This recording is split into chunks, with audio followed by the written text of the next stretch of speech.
Welcome to another journey into the depths of science fiction. Today we present Chapter 1 of The Veiled Constant, The Reaper's Edge, a hard science fiction thriller set in the lawless expanse of humanity's future among the stars. So settle in, and let's begin our journey to the outer system, where the void teaches a simple lesson: adapt or die. Those who survive are not the strongest or the smartest, but those who understand that morality is a luxury afforded only to those who control the oxygen. Unattributed Belt Proverb. Chapter 1, The Reaper's Edge. The Copper Taste. The orbital station's recycled air tasted like copper and lies. Kira Voss pressed her spine against the cold bulkhead, counting heartbeats. 3 guards. 2 cameras. 1 narrow window where the security rotation overlapped for exactly 47 seconds. Her partner had mapped it down to the millisecond, because Marcus Wu didn't believe in approximations. In his world, their world, approximations got you killed or worse, imprisoned in some corporate black site where they'd take weeks extracting information from your dying body. She didn't need to look at Marcus to know he was ready. After 6 years working the Belt's shadow economy together, they communicated in the language of controlled breath and calculated violence. A language without words, written in the subtle shifts of weight and the micro-expressions that most people never learn to read. Kira could feel him 3 corridors away, a ghost in the station's blind spot, his breathing synchronized to hers through their encrypted comlink. They'd practiced this particular dance 24 times in simulation, another half dozen in real operations. The choreography of infiltration and extraction, violence and escape, had become as natural as breathing. More natural, perhaps. Breathing was autonomic. This required thought, preparation, the kind of focused intensity that separated professionals from corpses. 30 seconds, Marcus whispered through the encrypted comm, his voice barely a vibration in her earpiece. The encryption was military-grade, Martian Defense Force hardware that Marcus had liberated from a supply depot 3 years ago. Unbreakable by anything short of quantum computing, and even then, it would take weeks to crack a single transmission. By then, they'd be light years away or dead. Either way, the encryption wouldn't matter. Kira's fingers traced the ceramic blade strapped to her forearm, scanner invisible, molecularly bonded carbon matrix that could hold an edge sharp enough to split Kevlar like tissue paper. The blade was 10 centimeters long, slightly curved, balanced for throwing though she preferred close work. Throwing was theatrical. Close work was surgical. Her other hand held a small device Marcus had jerry-rigged from stolen Martian tech, an electromagnetic pulse generator the size of a cigarette case. 1 trigger press, and every electronic lock within 15 meters would fail for exactly 8 seconds. The pulse was directional, focused, the kind of precision engineering that required both theoretical understanding and practical genius. Marcus had both. Before the Belt, before piracy, before they'd become ghosts haunting corporate shipping lanes, he'd been Taiwanese special forces. Psychological operations, deep cover espionage, the kind of work that erased your name from every database and left you with nightmares that tasted like gunpowder and shame. Long enough to kill 3 people and disappear into the station's ventilation system before alarms even registered the breach. The target was a data broker named Castellano, first name unknown, possibly fabricated, who'd made the mistake of skimming from the Jovian Syndicate. The Syndicate didn't forgive, didn't negotiate, didn't believe in mercy or second chances, or any of the comfortable fictions that let civilized people sleep at night. They believed in examples, in messages written in blood and vacuum, in the kind of violence that made other potential thieves think twice before skimming 3 million credits from their accounts. Kira had worked for the Syndicate for 18 months now, long enough to understand their operational philosophy, short enough that she hadn't yet become the kind of person who enjoyed this work. She executed contracts with professional detachment, took their money, and tried not to think about the bodies she left behind. Tried. Didn't always succeed. 20 seconds. Kira watched the guards through the corner mirror she'd placed an hour earlier, disguised as routine maintenance. A small reflective disc, magnetically attached to a junction box, positioned to give her a perfect view of the corridor without exposing herself to direct observation. 3 guards, as expected. 2 men, 1 woman. The woman was dangerous, ex-Earth Navy, judging by the way she held her weapon. Low and centered, finger resting along the trigger guard, not on the trigger itself. Professional discipline. The kind drilled into you through 10,000 hours of training until it became muscle memory, autonomic as breathing. The weapon was a Riker 7-pulse rifle, standard corporate security issue. 20-round magazine directed energy bolts that could punch through light armor at 30 meters. Lethal, efficient, and completely inadequate against someone who knew how to close distance before the target could acquire and fire. The two men were corporate security. Paycheck collectors who'd freeze when things went loud, when the comfortable illusion of safety shattered, and they realized they were standing in a corridor with someone who killed people for money. Kira had seen it before. The moment of recognition. The way their eyes widened, pupils dilating as adrenaline dumped into their bloodstream. The way their hands fumbled for weapons they'd never had to use in anger, only in quarterly qualification drills where targets didn't shoot back and failure meant paperwork instead of death. She'd learned to recognize that moment, learned to use it. 10 seconds. Kira's pulse slowed. This was the moment she lived for, not the killing, though she'd become efficient at that, but the perfect execution of impossible geometry. Violence as mathematics. Blood as punctuation in sentences written in motion and momentum. Marcus had taught her that. Before the belt, before piracy, he'd been one of the best operators in Taiwanese special forces. Psychological operations, deep cover work in corporate zones and separatist colonies. The kind of assignments where failure meant worse than death. Men interrogation, torture, your face broadcast across every news feed as an example of what happened to enemy agents. He'd walked away after a mission in the Titan refineries went bad. Classified mission, details sealed behind encryption Kira had never tried to break. Marcus didn't talk about it, and she respected the silence. Everyone in their line of work had history they'd rather leave buried. She'd been Earth Defense Intelligence, analyzing threat patterns and coordinating orbital defense networks until she realized the biggest threat was the system itself. The corporations that controlled food, water, and air. The oligarchs who'd bought legislation and senators like trading cards, who'd transformed democracy into theater while they carved up the solar system into private fiefdoms. She'd walked away after discovering that her intelligence work was being used not to protect Earth's population, but to identify union organizers and labor activists for corporate security forces. Her analysis had led to raids, arrests. People disappeared into private prisons where they worked until their bodies gave out, mining asteroids or processing toxic waste with minimal safety equipment. She'd quit, filed complaints, tried to work within the system. The system had responded by flagging her as a security risk and blacklisting her from government employment. No explanation, no appeal. Just a notation in her file that closed every legitimate door in Earth's orbital sphere. So she'd come to the belt, where legitimacy was negotiable and survival meant adaptation. She'd met Marcus on Ceres Station 3 years after they'd both walked away from legitimate work. Walked away from the lie that following rules would ever pay enough to matter, that playing by their rules would ever result in anything except exploitation and death. He'd been working security for a gambling house in the lower levels, the kind of place where debts were paid in labor or organs, where the house always won because the game was rigged and everyone knew it. She'd been running courier jobs, moving data and small packages for people who couldn't use official channels. They'd recognized something in each other, a shared understanding that the universe was fundamentally hostile, that civilization was a thin membrane stretched over the void, and that survival meant becoming harder than the environment trying to kill you. They'd started working together 6 months later. Small jobs at first, data theft, blackmail, the occasional enforcement contract. Then larger jobs, more dangerous jobs. The kind of work that required 2 operators because one wasn't enough coverage, wasn't enough redundancy, wasn't enough to guarantee survival when everything went wrong. And things always went wrong eventually. Mark.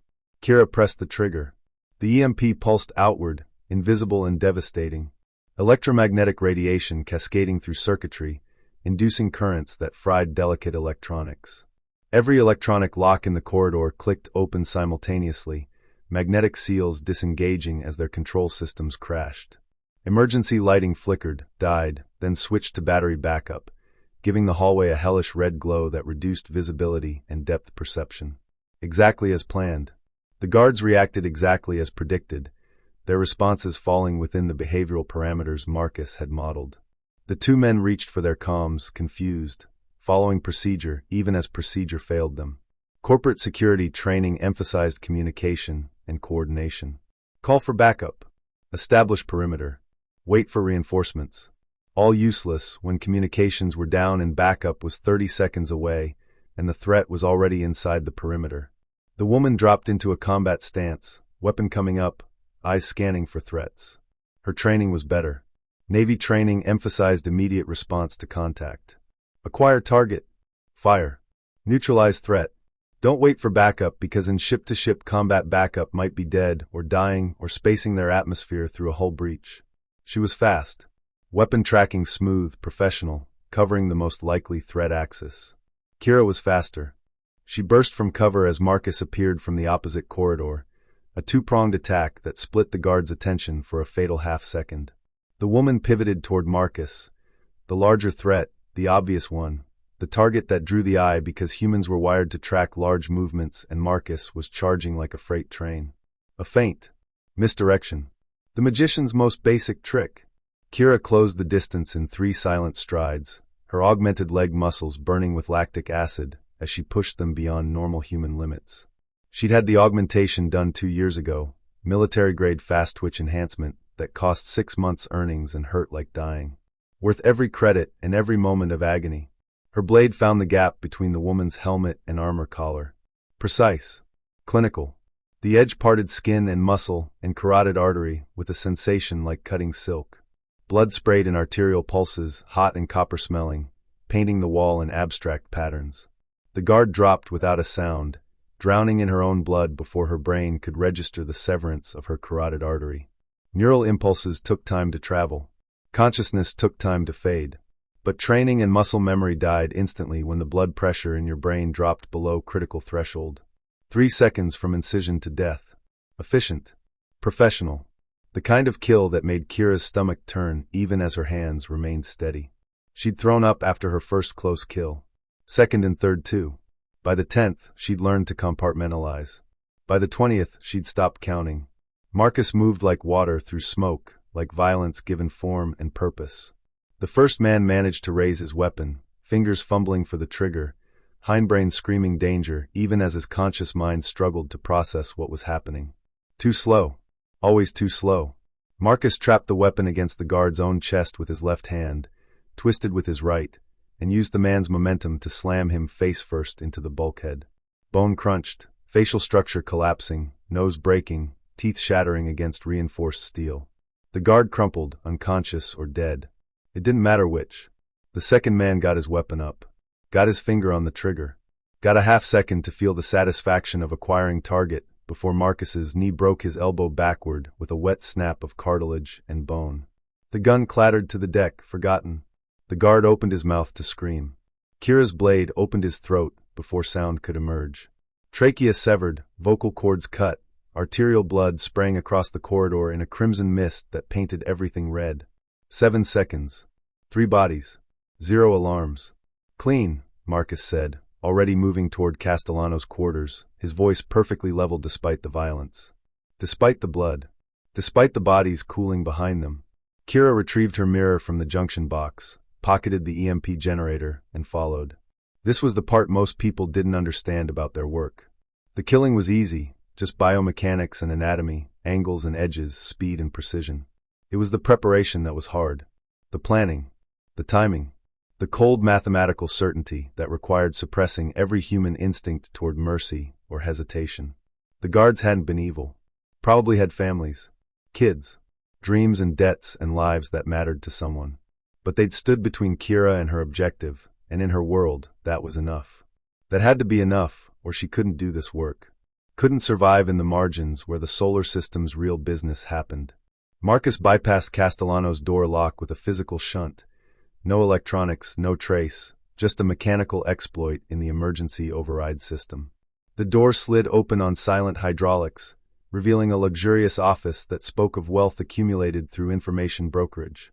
The room was 15 meters square, walls lined with real wood paneling, actual earth timber, prohibitively expensive in the belt where everything had to be shipped and every gram counted against fuel costs.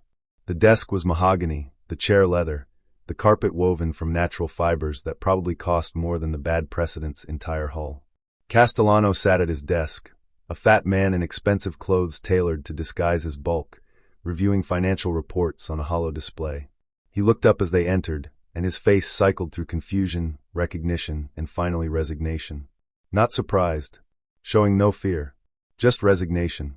He'd known this was coming. Had probably known since the moment he decided to skim 3 million credits from the Jovian Syndicate. Had made his peace with consequences, or at least had time to contemplate them. "The Syndicate?" he asked, voice surprisingly steady for a man staring at his own death. "You skimmed 3 million ISK, Marcus said, closing the door behind them with a soft click. "You knew the terms." The terms were simple. The Syndicate moved money, facilitated transactions, provided financial services in the shadow economy, where banks didn't exist and contracts were enforced through violence. In exchange, they took their percentage. 10% of every transaction, no exceptions, no negotiation. Everyone paid. From the smallest courier to the largest smuggling operations. The Syndicate's percentage was absolute, inevitable as entropy. Castellano had thought himself clever. Had thought he could hide 3 million ISK in a web of shell accounts and encrypted transfers, bury it deep enough that auditors wouldn't find it. But the Syndicate had better auditors. Had people who could trace money through a dozen layers of obfuscation, who understood financial flows the way Marcus understood violence. They'd found Castellano's theft within a week. Sent Kira and Marcus within 2. "I can pay it back," Castellano said, hands carefully visible on the desk, not reaching for anything. Survival instincts overriding pride. "Double. Triple even. I have accounts, assets, and liquidity." "Not about the money," Kira said, circling to cut off any escape route. Not that there was one. They were 3 levels deep in the station, surrounded by vacuum. The only exit was through the door behind Marcus, and the only way through Marcus was through violence Castellano wasn't capable of. "It's about the message." The message was simple: don't steal from the Syndicate. Don't think you're clever enough to hide it. Don't believe that money or connections will save you. The message was written in bodies and broadcast through rumors, whispered in the dark corners of the belt where real business happened. Castellano would be the latest chapter. A cautionary tale about hubris and consequences. Castellano's hand drifted toward his desk drawer. Slowly. Carefully. Maybe a weapon.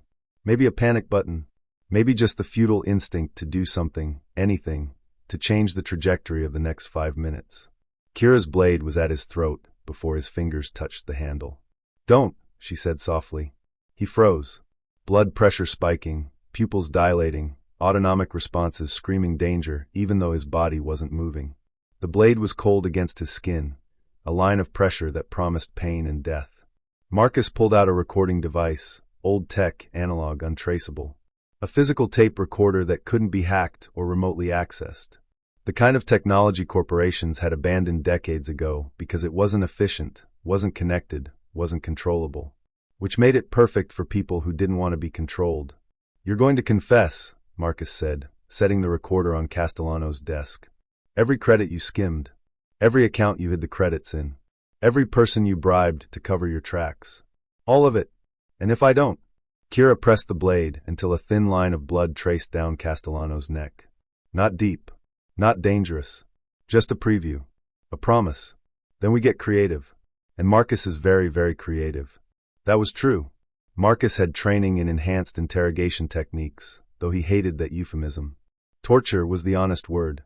Enhanced interrogation was the lie civilized people told themselves to sleep at night. Marcus had told her once, during one of their rare vulnerable conversations, that he'd never used those techniques. That he'd been trained in them, knew exactly how to inflict maximum pain while keeping a subject alive and conscious, but had walked away from special forces before they could order him to use that knowledge. "Some lines you don't cross," he'd said. "Not because they're wrong, everything's wrong in war, but because crossing them changes you, makes you into something that can't come back." Kira believed him. Had seen the nightmares, the way he sometimes woke up gasping, the careful way he avoided certain types of violence even in their brutal profession. But Castellano didn't know that. Saw only the scarred man with dead eyes and hands that moved like weapons. Castellano talked. They always did. 20 minutes later, they had everything. Account numbers. Passwords. The names of everyone he'd bribed. Minor officials in the Ganymede Customs Authority, security personnel in the Jupiter Orbital Authority, data brokers who'd helped obscure the money trail. As Castellano spoke, Kira's eyes drifted to one of his open displays. Financial records, transaction logs, the kind of data she'd seen 1,000 times. But something caught her attention, a strange pattern in the corner of one spreadsheet. 7 data points arranged in an odd configuration, almost like stars in a constellation she didn't recognize. She blinked, and the pattern was gone. Just random numbers again. Probably just fatigue playing tricks on her vision. The syndicate would clean house. Root out everyone who'd facilitated the theft. Not out of righteousness or justice, but because corruption was acceptable only when properly authorized. Unauthorized corruption was theft, and theft was unforgivable. Marcus pocketed the recording and disabled Castellano's personal comm. Kira used industrial zip ties to secure him to his chair. Hands behind his back, ankles to the chair legs, a third tie around his chest for good measure. The syndicate will send cleaners to retrieve you within the hour, Marcus said, checking the restraints. What happens after that isn't our concern. But if you're smart, you'll cooperate. Give them everything, answer every question, don't try to negotiate. Maybe they'll just kill you quickly instead of making an example. Unlikely, but it gave Castellano something to hope for. Hope was cruel that way, made suffering worse by preserving the illusion that survival was possible. They left him there, zip-tied to his expensive chair in his expensive office, surrounded by wealth that couldn't save him. Kira felt nothing as they left. Or almost nothing. A hollowness where feeling should be, a numbness that worried her sometimes in the dark hours before dawn. She was becoming efficient. Professional. The kind of person who could cut a woman's throat and walk away without hesitation. Her instructors at Earth Defense Intelligence would have been proud. They'd tried to train that coldness into her, that clinical detachment that let you order strikes that killed thousands and sleep soundly because the math said it saved millions. She'd refused then. Walked away rather than become that person. But the belt had different requirements. Different mathematics. Here, survival meant becoming what the environment demanded. They were 3 corridors away when the station's alarms finally triggered. Someone had found the bodies. By then, Kira and Marcus were already in the maintenance shafts, crawling through spaces too narrow for armored security, following a route Marcus had mapped 2 days earlier during reconnaissance. The shafts were cramped, dark, and smelled of recycled air and industrial lubricant. Kira's augmented muscles burned as she pulled herself through tight spaces, Marcus ahead of her, moving with practiced efficiency through the station's hidden infrastructure. This was the other part people didn't understand. The violence was brief, seconds or minutes. The preparation took days. The escape took hours. They emerged in the docking bay 12 minutes later, just 2 more dock workers in gray coveralls, faces obscured by breather masks that were standard equipment in the bay's lower-pressure environment. Their actual clothes were stuffed in maintenance lockers they'd staged during reconnaissance. Marcus had learned early in his Special Forces career, preparation was survival. Know your routes. Stage equipment. Create multiple contingencies. Never rely on a single plan because plans failed and improvisation got you killed. Their ship, a converted mining tug Marcus had named Bad Precedent after a particularly bitter legal defeat, waited in berth 47. Ugly, scarred, with hull plating patched from a dozen different encounters and engines that burned hot enough to outrun most corporate security. It was home, or close enough for people who'd learned not to get attached to places. Inside, Kira stripped off the coveralls and collapsed into the pilot's chair while Marcus initiated launch procedures. The station's security was scrambling, protocols activating, lockdown procedures engaging. Too slow. Always too slow. Dock workers were vetted, trusted, assumed to be innocent until proven otherwise. By the time security realized 2 of those dock workers were infiltrators, Bad Precedent would be halfway to Europa. The launch sequence was automatic, magnetic clamps releasing, umbilical connections retracting, maneuvering thrusters firing in precisely calculated bursts. Marcus had programmed it weeks ago, refined it during reconnaissance, practiced it in simulation until the ship could launch itself while they slept. Bad Precedent detached from the station with a gentle thunk of separating docking clamps. Marcus piloted them into the crowded traffic lanes around the station, just another vessel in the endless stream of commerce and migration that flowed through the Jupiter system. The belt was alive with traffic. Cargo haulers, mining vessels, corporate shuttles, private yachts carrying oligarchs between their scattered holdings, all of it flowing through invisible channels defined by orbital mechanics and traffic control algorithms. They were 3,000 kilometers away before station security locked down the docking bay. Payment cleared, Marcus said, checking their encrypted account through a triple bounce connection that routed through 6 relay stations. 50,000 ISK as promised. The syndicate always paid. Promptly. Precisely. Because reputation mattered in the shadow economy, and the syndicate's reputation was absolute. They were brutal, yes. Unforgiving. But also reliable. Honest in their way. More honest than the corporations who smiled while they bled you dry. Kira stared out at the black. At the distant sun, small and cold from this far out. At the asteroids tumbling through the belt like broken teeth, like the shattered remnants of a planet that never formed, ground down by Jupiter's gravity into eternal orbit. "We're good at this," she said quietly. "We are. Too good." Marcus glanced at her, hands steady on the controls even as his attention shifted. "Having doubts?" "No." She met his eyes. "Just wondering what happens when we're too good. When the only people who can afford us are the ones we should be killing." That was the paradox of their profession. They'd started this work believing they were operating outside a corrupt system, that by refusing to participate in corporate exploitation they were somehow resisting. But lately, more and more, their contracts came from the same oligarchs and corporations they'd grown to despise. The syndicate worked for whoever paid, and whoever paid were usually the people who'd already accumulated enough wealth and power to need muscle. They were becoming the system's immune system, killing threats to the very power structures they'd abandoned legitimate work to escape. Marcus didn't answer immediately. He was quiet for a long moment, watching Europa grow larger in the viewport, its fractured surface hiding oceans that might harbor life, might hold secrets worth more than all the corporate wealth in human space. "We follow the money until we can't anymore," he finally said. "Then we figure out what comes next." Kira nodded, but the unease remained.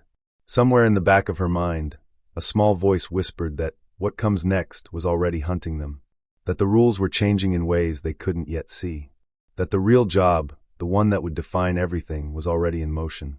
She shook off the feeling and began plotting their course to Europa Station, where their next contact waited. A routine data transfer. Information bought and sold, no violence required. Easy money. Which usually meant complicated problems buried underneath. But that was tomorrow's concern. Today they were alive, paid, and escaping Jupiter's gravity well with 50,000 ISK and a clean kill. In their world, that counted as victory.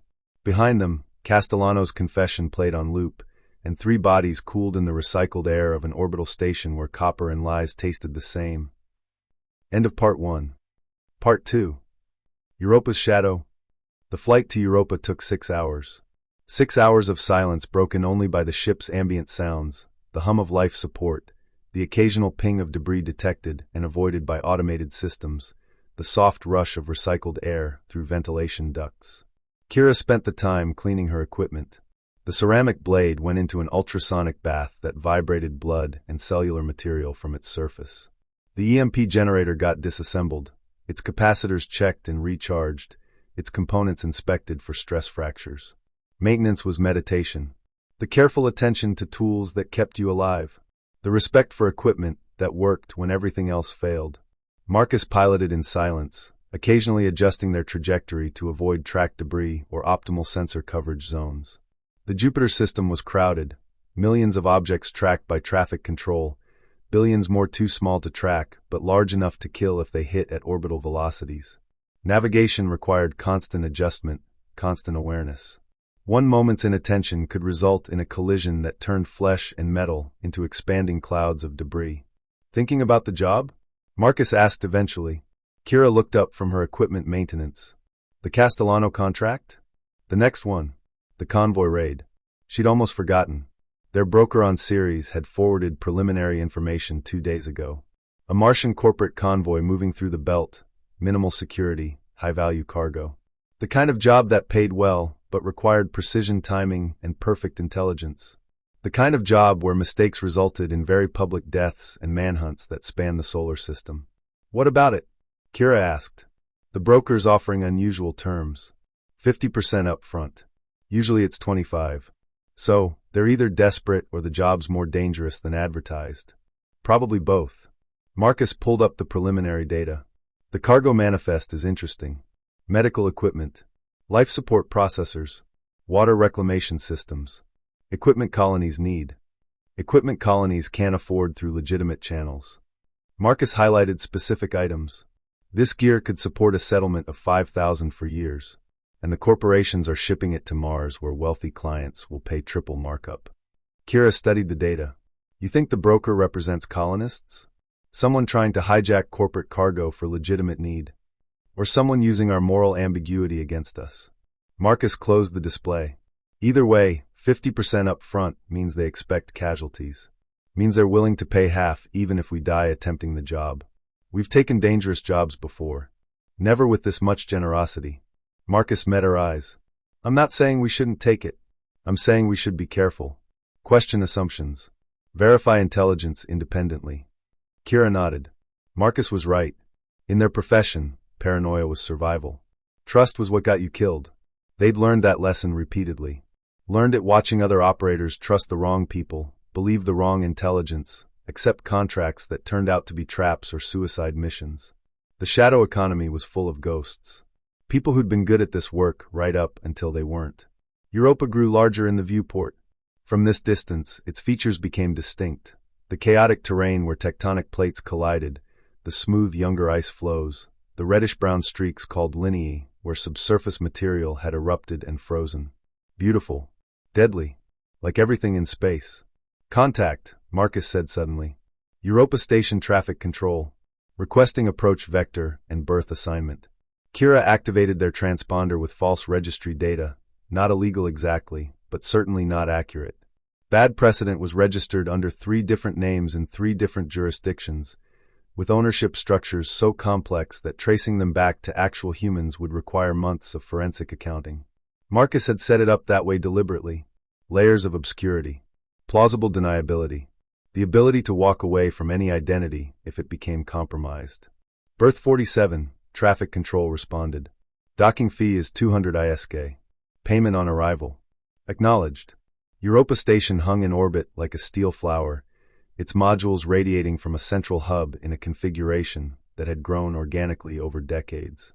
What had started as a research station had metastasized into a full commercial port, refineries, warehouses, residential habitats, entertainment districts. Wherever humans went, commerce followed. And where commerce went, shadow economy followed like a parasite. Marcus docked with practiced efficiency, the ship's computer handling final approach while he monitored systems and maintained override control. Docking was the most dangerous part of any flight. Low speeds, close quarters, dozens of ways for things to go catastrophically wrong. But they'd done this hundreds of times. Muscle memory and procedural discipline carrying them through. The docking clamps engaged with a solid thunk. Umbilicals connected, power, data, atmospheric equalization. Bad Precedent settled into its berth like a tired animal returning home. We're here, Marcus said unnecessarily. The meeting is in 2 hours, Kira replied, checking the message from their broker. Bay 23C. The data transfer. You want company? No. Solo contact. Less conspicuous. She stood, stretching muscles that had spent 6 hours in the pilot's chair. Besides, someone should stay with the ship. Make sure it's still here when I get back. Marcus smiled without humor. Paranoid. Alive. She changed into civilian clothes, dark pants, neutral jacket, nothing that would draw attention. The ceramic blade went into a concealed sheath along her forearm. No guns. Firearms were technically illegal on most stations, though enforcement was selective. Blades occupied a legal gray area and were easier to explain if discovered. Europa Station smelled like every station: recycled air, industrial lubricant, the faint tang of ozone from electrical systems.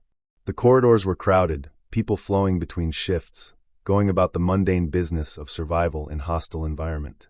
Miners coming off shift, faces gray with exhaustion. Corporate administrators in clean suits, insulated from the dirt and danger.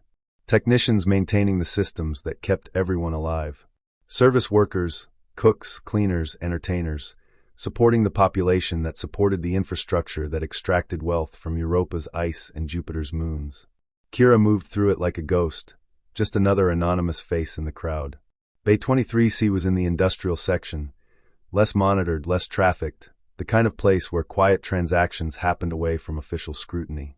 She arrived 15 minutes early, scoped the location, identified exits and surveillance cameras. Professional paranoia. The kind that kept you breathing. Her contact arrived precisely on time. A young woman, maybe 25, wearing technician's coveralls and carrying a standard data pad. Forgettable. Deliberate. "You're Voss?" the woman asked. "I am. I have your package." She held up the data pad. 50,000 ISK for information brokerage. The client wants it delivered to Titan Station within 48 hours. That's a fast turnaround. The client is motivated and paying premium rates for urgency. The woman transferred the data pad. "Everything you need is encrypted. Decryption key will be provided upon arrival at Titan." Kira took the pad, checked its weight and appearance for anything unusual. Seems standard. "Who's the client?" "Anonymous. As always." The woman smiled. "Though I'll tell you this for free, this information is dangerous. Very dangerous. People have died trying to obtain it. More will die when it becomes public." "What kind of information?" "The kind that changes everything." The woman turned to leave, then paused. "Be careful, Voss. You're good at what you do. But this job is different. This job is the kind that makes you question whose side you're on." She left before Kira could ask more questions. Kira stood alone in Bay 23C, holding a data pad that supposedly contained information worth killing for. In her experience, all information was worth killing for if you asked the right people. Data was power. Power was money. Money was survival. But something about the contact's warning bothered her. The genuine concern in her voice. The suggestion that this job was different. Kira's instincts were screaming caution. Every professional sense she developed warned that she was holding something dangerous. But 50,000 ISK was 50,000 ISK, and backing out of contracts was bad for reputation. She headed back to bad precedent, data pad secured in her jacket, and her mind running through contingencies. Marcus looked up as she entered. "How'd it go?" "Fine. Standard data transfer. Titan Station, 48-hour delivery window." "What's the data?" "Encrypted. Don't know until we deliver." Marcus frowned. "That's unusual. Everything about this job is unusual." Kira secured the data pad in their safe, reinforced steel, biometric locks, the kind of security that would survive everything short of the ship's complete destruction. "But it pays well, and we need the money. We always need money. This time more than usual." Kira pulled up their financial tracking. "The ship needs maintenance. Really needs it. The reactor shielding is degrading, the maneuvering thrusters are developing microfractures, and the life support system is running at 83% efficiency. How long before critical failures?" 6 months. Maybe 8 if we're lucky." Marcus was quiet, running his own calculations. "Repairs would cost more than we have. Even with the 50,000 ISK from Castellano and the 50 from this data run, we're still short." Kira closed the financial display, the numbers burning behind her eyes. "We need one more job. One big one. Something that pays enough to cover repairs and gives us breathing room." "The convoy raid," Marcus said. "The convoy raid," Kira agreed. They sat in silence for a moment, both understanding what that meant. The convoy job was high risk. The kind of operation that required planning, coordination, probably additional personnel. The kind that could set them up for a year or get them killed. "We should at least look at the intelligence," Marcus said finally. "See if it's viable." Kira nodded. "After Titan, we deliver this data, collect payment, then we can focus on planning something bigger." Agreed. Marcus began plotting their course to Titan Station, a 3-day flight through the outer system, through the sparse debris fields and empty dark where the sun was barely brighter than other stars. While he worked, he pulled up the convoy intelligence again, studying it with the analytical intensity that had made him one of the best tactical planners in Taiwanese special forces. Routes, timelines, security protocols, cargo manifests. Something bothered him about the data. Not anything obvious. The intelligence seemed solid, professionally compiled, the kind of detailed information that costs serious money to acquire. But there were patterns in the numbers that didn't quite fit. The convoy's route deviated from standard shipping lanes at 7 specific points. 7 course corrections that added time and fuel costs for no apparent tactical or economic reason. Marcus ran optimization algorithms, trying to understand why any competent navigator would choose this particular path. The deviations formed a pattern. Not random. Not driven by debris avoidance or traffic management. Something else.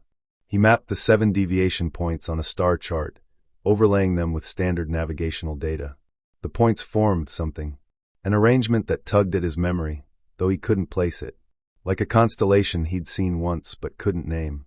Marcus frowned, running more analysis. The pattern was too precise to be coincidental. Someone had deliberately plotted this route, embedding these specific waypoints for reasons that had nothing to do with efficient cargo transport. But why? He saved his analysis to a secure partition, flagged it for later review. Maybe he was seeing patterns where none existed. Maybe paranoia was finally making him imagine conspiracies in routine logistics data.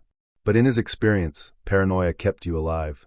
And patterns always meant something, even when you couldn't decipher them yet. Kira tried to sleep but couldn't. The contact's words echoed in her mind. This information is dangerous. Very dangerous. This job is the kind that makes you question whose side you're on. Whose side was she on? She'd told herself she was on her own side. That after Earth Defense Intelligence betrayed her, after the system revealed itself as irredeemably corrupt, she'd chosen independence. Chosen to operate outside their rules, take their money, and follow her own moral compass. But was that true? Or was she just another mercenary, selling violence to whoever paid, pretending neutrality was the same as righteousness? The question gnawed at her through the long hours of the night cycle. Gnawed at her as bad precedent broke orbit and accelerated toward the outer system. Gnawed at her as Europa fell away behind them, its fractured surface hiding secrets in subsurface oceans. She didn't have answers. Wasn't sure answers existed.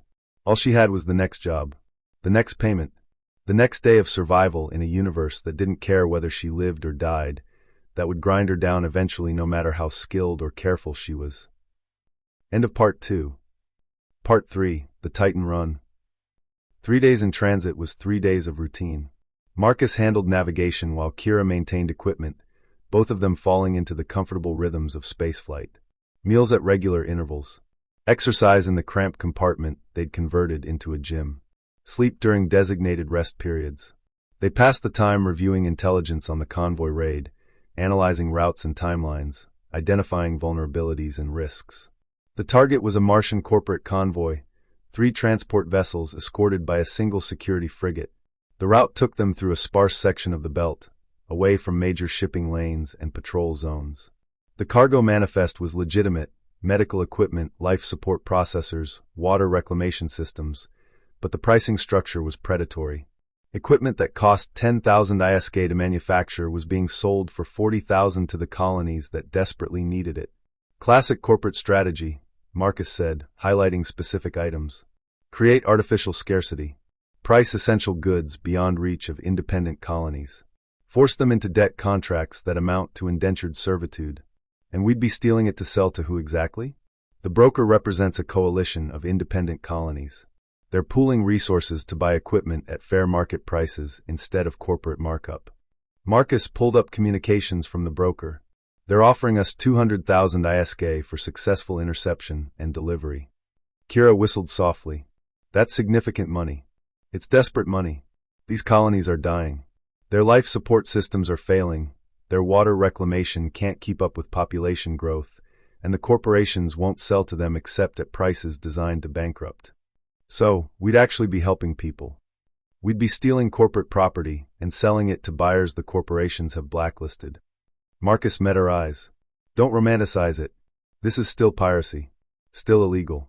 If we're caught, we face life imprisonment or execution depending on jurisdiction. But we'd be helping people, Kira repeated. Marcus smiled slightly. Yeah, we would. That made the decision easier. Not easy, nothing about risking your life was easy, but easier. At least this time they'd be stealing from those who deserved it and giving it to those who needed it. Robin Hood in the void.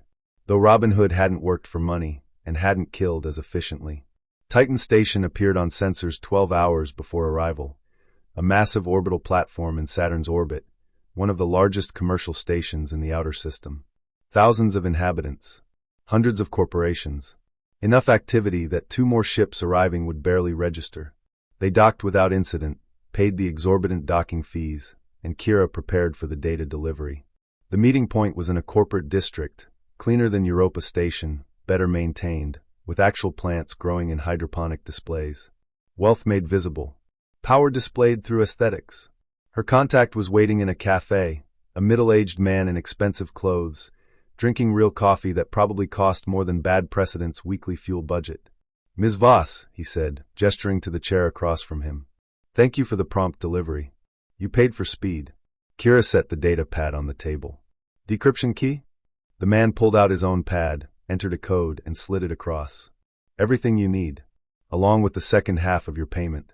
Kira verified the transfer. 50,000 ISK, clean and untraceable, routed through enough intermediaries that connecting it to this meeting would be impossible. Pleasure doing business, she said, standing. Ms. Voss, wait. The man's expression turned serious. I don't usually offer advice to contractors, but this data you delivered is significant.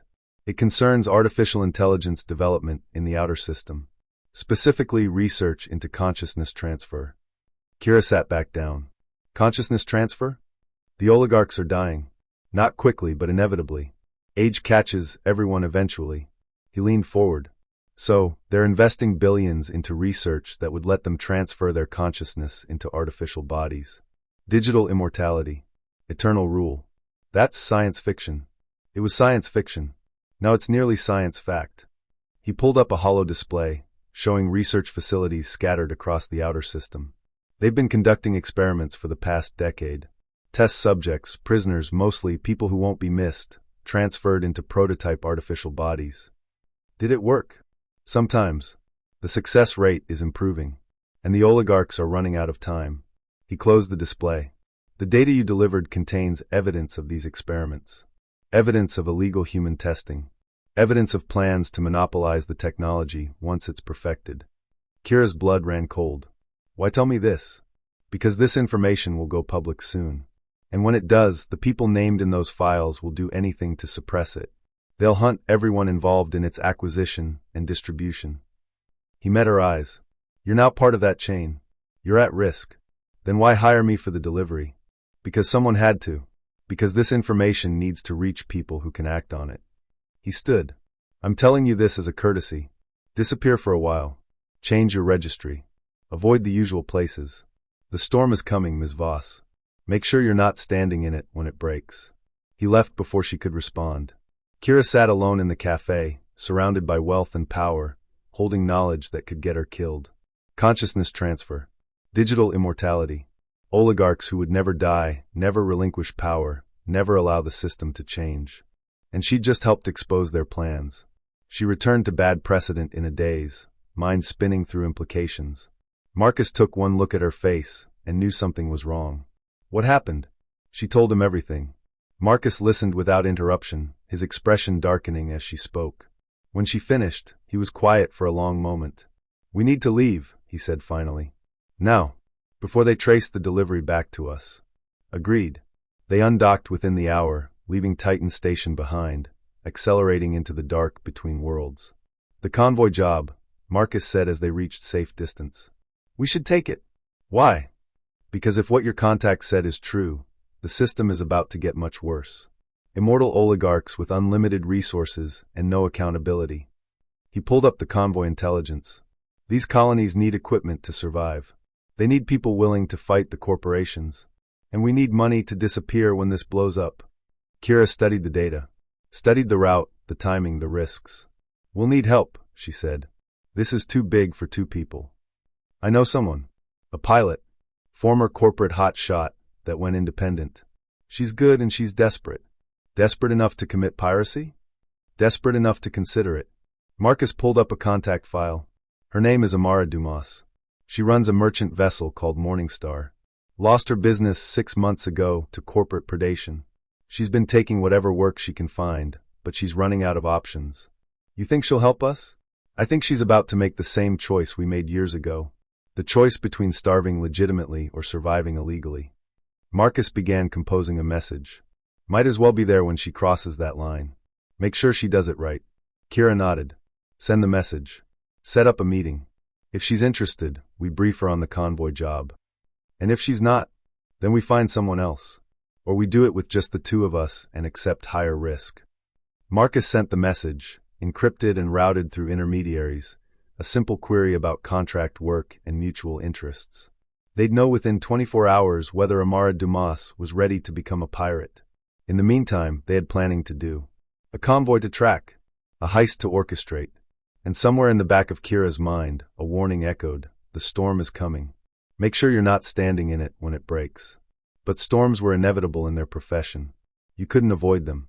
You could only prepare, adapt, and hope you were strong enough to survive when everything went to hell.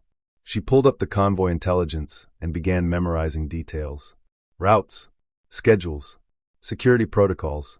Marcus did the same, his fingers flying across the interface, building tactical scenarios and contingency plans. As he worked, he kept returning to those 7 deviation points in the convoy route. The pattern still bothered him. He ran more analysis, cross-referencing historical shipping data, trying to understand if this was a new routing protocol or something unique to this particular convoy. The more he analyzed it, the stranger it became. The 7 waypoints didn't correspond to any standard navigational markers. They didn't align with debris avoidance patterns or traffic control zones. They didn't optimize fuel efficiency or transit time. They were just there. 7 specific points in space that the convoy would pass through for no discernible reason. Marcus pulled up stellar cartography data, overlaying the convoy route with star charts and planetary positions. The 7 points formed that same constellation-like pattern he'd noticed before. And now, looking at it from this angle, he realized something else. The pattern was rotating. Not physically, the waypoints were fixed coordinates, but the relationship between them created a rotational symmetry. 7 points arranged in a circle, or maybe a sphere, each one equidistant from some central point that wasn't marked in any of the data. It was elegant, mathematical, and completely unnecessary for a simple cargo convoy. Someone had embedded this pattern deliberately. But who? And why? Marcus saved his analysis again, this time flagging it as high priority. Whatever this pattern meant, it was connected to something larger than a simple convoy raid. Something he couldn't see yet but felt in his gut. That old Special Forces instinct that had kept him alive through missions that should have killed him. Something was watching. Something was planning. And they were all pieces in a game whose rules nobody had explained. They worked through the night cycle, 2 professionals preparing for the job that would either set them up for life or get them killed. Outside the viewport, stars wheeled in eternal silence. The universe didn't care about their plans, their survival, their small human struggles against systems designed to crush them. But they'd learned to care for each other. Learned that survival wasn't just about staying alive, it was about maintaining something human in the void. Something that refused to accept that the oligarchs and corporations had already won. They were criminals, killers, people who'd crossed lines that couldn't be uncrossed. But they were also the last line of resistance against a system that would grind humanity into profit margins and quarterly reports. And sometimes, in the margins between legitimate and criminal, that was enough. And so ends Chapter 1 of The Veiled Constant, The Reaper's Edge. Kira and Marcus have completed their contract, but the storm is coming. The data they delivered holds secrets that could shake the foundations of human civilization. And in the shadows, patterns are emerging that neither of them can yet see. What awaits them in the convoy raid? What dangerous forces are already in motion? Find out in Chapter 2. If you enjoyed this audiobook, please subscribe and hit the notification bell so you never miss a chapter. Leave a comment below with your thoughts. We love hearing from you. Thank you for listening. Until next time, stay curious and watch the void.